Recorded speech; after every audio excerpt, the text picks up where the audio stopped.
Alfie? Sunbathing? Coming for a walk? I guess not.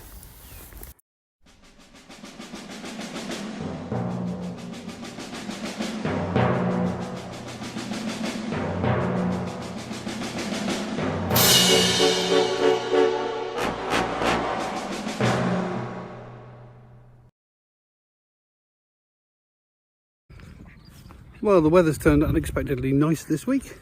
Well, the sun's just gone behind a cloud for the moment, and I've got a brand new hat. Welcome to Colganology. Well, I finally managed to persuade him, and he's quite enjoying himself now he's at it. Now, don't cross the streams. If there's one rule we all know, is that you never cross the streams.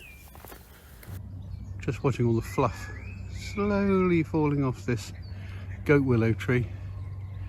Don't know how well the camera will pick it up, to be honest, but here, look, see, got all the fluff around these catkins now, and it just, off it goes, all those seeds, just like dandelions. And there's tons of it around here at the moment. This one's lost all its fluff, but there's still a few up here. See, you can see this one here, look. This one here is still quite actively fluffing. This is the new lot of bracken all coming up. You can see those long stalks and the little fiddly heads, and it's springing up everywhere. Some of it's very tall. I mean, this one here, for example, this is at chin level. Yeah, this has got to be nearly 5 foot tall, this. Now, I spotted this the other day. Can you see the stick here? It's lying on top, this blackthorn. It's got a nice Y shape at the top, and it's just lying around here. So I've come prepared because I've got my little saw with me, and this is coming home with me as a potential new walking stick. It now joins this bundle, which I've had seasoning in my office for a year now, at least a year. So I should be able to start working on those in the summer. This cherry tree isn't looking very well. I think it might have a canker because can you see this sort of sap, this hard sap is being released. It's called gummosis. Give it a few million years, that'll turn into amber, but it's usually a sign that the tree has a canker or isn't very well. I've got some at home that I picked up from a tree last year, and it's rock hard now, and it's quite pretty. And this tree is just covered in this fungus. I don't know what fungus it is, but with a mixture of fungus and moss, makes it look very attractive, but I don't know how good it is for the tree.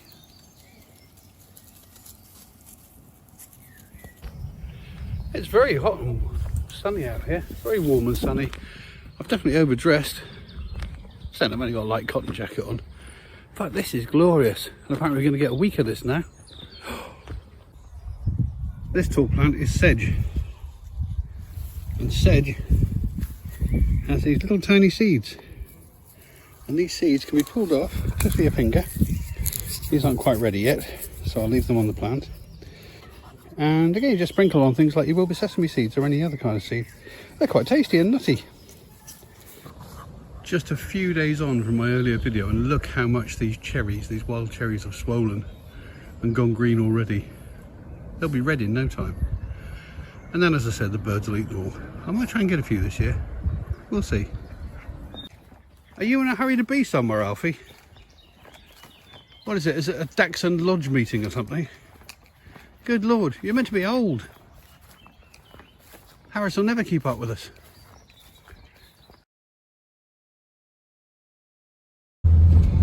This road doesn't have to make a noise.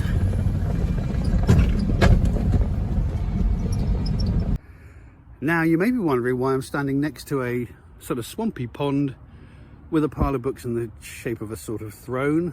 Well, it's because, believe it or not, I'm at a photo shoot. I know who'd want to photograph me, but someone wants to photograph me, and that someone is this guy.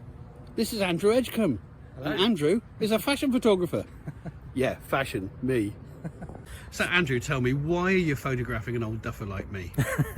So I have been doing personal projects, photographing artists and musicians and dancers for a personal portfolio. Yeah, just get inspired by people who enjoy the creative arts. I don't have to dance, do I? No, no dancing Oh, required. thank God for that. I'm hot enough just standing here in a waistcoat and a hat, I tell you. Well, let's get started then. Right. Do I have to look sexy now? Oh, absolutely, yeah. Oh, yeah. bugger. Put your leg a bit higher. It won't go any higher. I said something snapped.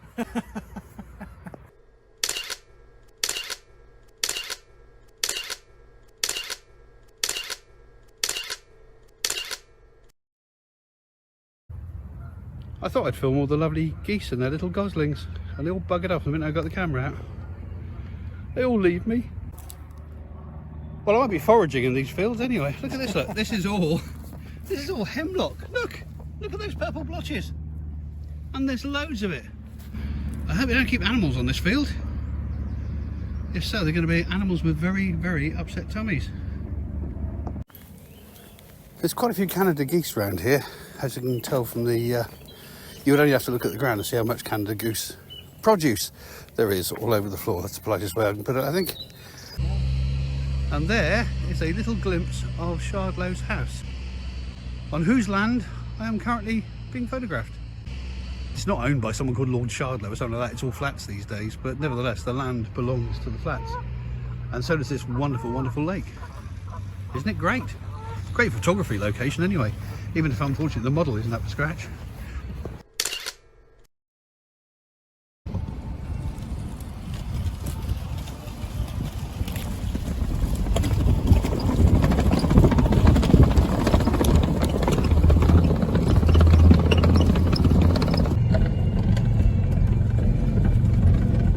Fantastic noise.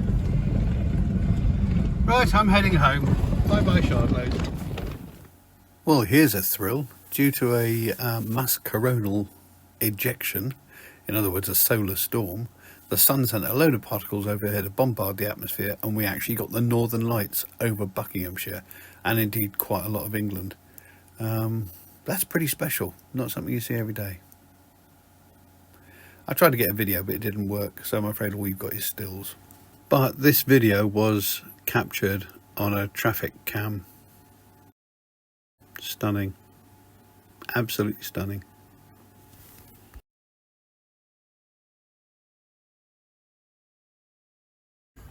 Today's the 8th of May, and I don't mind admitting I'm feeling ever so slightly homesick. You see, back home in Cornwall, in the town where I come from, Helston, well, it's one of the towns I come from, it's where I spent all my teenage years. They have this massive celebration on May the 8th every year called Flora Day, and there's one particular part of it. I mean, a lot of it is big processional dances through the streets. I mean, all the young adults do it, and then all the kiddies do it. Everyone is at school, thousands of kids all in white dancing through the streets. And then there's a grand midday dance with top hats and tailcoats and posh frocks and big hats. It's a really amazing spectacle. It goes on from 7 in the morning till about 6 o'clock, 7 o'clock in the evening. It's an amazing thing. It's the day of the year that everyone looks forward to. It's what the other 364 days are all building up to. And couldn't be there this year. But my favourite part of it is a thing called the Hallan Tow. And the Hallan Tow is a kind of mumming play, pageant, folk dance, folk song, plus a lot of incredible costumes. I used to take part in it when I was younger, and I also helped design and work on some of the costumes back in the 1970s. And I did a full video of it earlier on this blog, and I'll put a link to it at the end of this video. Enjoy! Well, that's it for another week. Still haven't had the haircut, but I'll get around to it. It's just been a bit busy. Anyway, I'll see you in the next video. If you care to join me, do like, do subscribe, and all that other gubbins, internet-y stuff. Toodle pip.